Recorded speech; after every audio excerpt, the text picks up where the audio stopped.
நன்னடத்தையின் அடிப்படையில் சிறைவாசிகளை முன்கூட்டியே விடுதலை செய்வது தொடர்பான வழக்கு தற்பொழுது அரசுக்கு உத்தரவிடப்பட்டிருக்கிறது. அண்மை செய்தியாக நாம் பார்த்துக் கொண்டிருக்கிறோம். சென்னை உயர்நீதிமன்றத்தில் தொடரப்பட்ட இந்த வழக்கில் ஏற்கனவே உள்ள தீர்ப்பு விவரங்களை தமிழக அரசிடம் கேட்டிருக்கிறது சென்னை உயர்நீதிமன்றம். கூடுதல் விவரங்களை எமது செய்தியாளர் கிருஷ்ணா வழங்க கேட்கலாம்.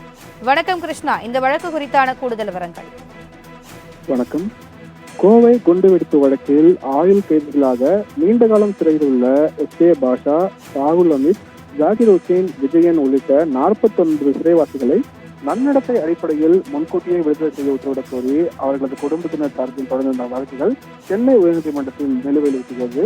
இந்த வழக்குகள் ஏற்கனவே விசாரணைக்கு வந்தபோது அரசு தலைமை குற்றவியல் வழக்கறிஞர் அசன் முகமது ஆஜராகி முதலமைச்சரின் பரிந்துரையின் பேரில் 49 கைதிகளை நன்னடத்தை அடிப்படையில் முன்கூட்டியே விடுதலை செய்வது தொடர்பான பரிந்துரை ஆளுநர் முன் நிலுவையில் உள்ளதாக குறிப்பிட்டிருந்தார்.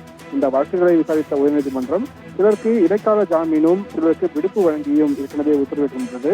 இதற்கிடையில் வெடிப்பில் உள்ள 10 பேர் உட்பட 17 பேர் இதுவரை விடுதலை செய்யப்பட்டிருக்கிறார்கள். இந்த நிலையில் நீண்ட நாள் சிறைவாசிகள் ஜம்மா உள்ளிட்ட இருவரின் விடுப்பை நீதிபதி தொடர்பான வழக்கு நீதிபதி எம்.எஸ். ரமேஷ் மற்றும் நீதிபதி சுந்தரமோகன் அடங்கிய அமர்வு முன்பு விசாரணைக்கு வந்தபோது விடுப்பை நீட்டித்து உத்தரவிட்ட நீதிபதிகள் சிறைவாசிகள் விடுதலை குறித்த பரிந்துரையை ஆளுநர் முன் நிலுவையில் உள்ள நிலையில் அவர்களை முன்கூட்டியே விடுதலை செய்வது குறித்து உயர்நீதிமன்றமே பரிசீலிக்க முடியுமா என்று கூடுதல் குற்றவியல் வழக்கறிஞர் ராஜ்கிலக் கேள்வி எழுப்பினார்.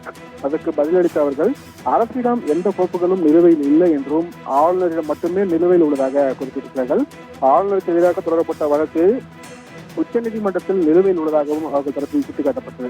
இதையடுத்து முன்கூட்டி விடுதலை செய்வது குறித்த தீர்ப்புகள் மற்றும் உச்சநீதிமன்ற வழக்கின் விவரங்களை தாக்கல் செய்ய அரசு தரப்புக்கு உத்தரவிட்ட நீதிபதிகள் வழக்கின் விசாரணையை 2 வாரங்களுக்கு தள்ளி வைத்து உத்தரவிட்டிருக்கிறார்கள். திவ்யா,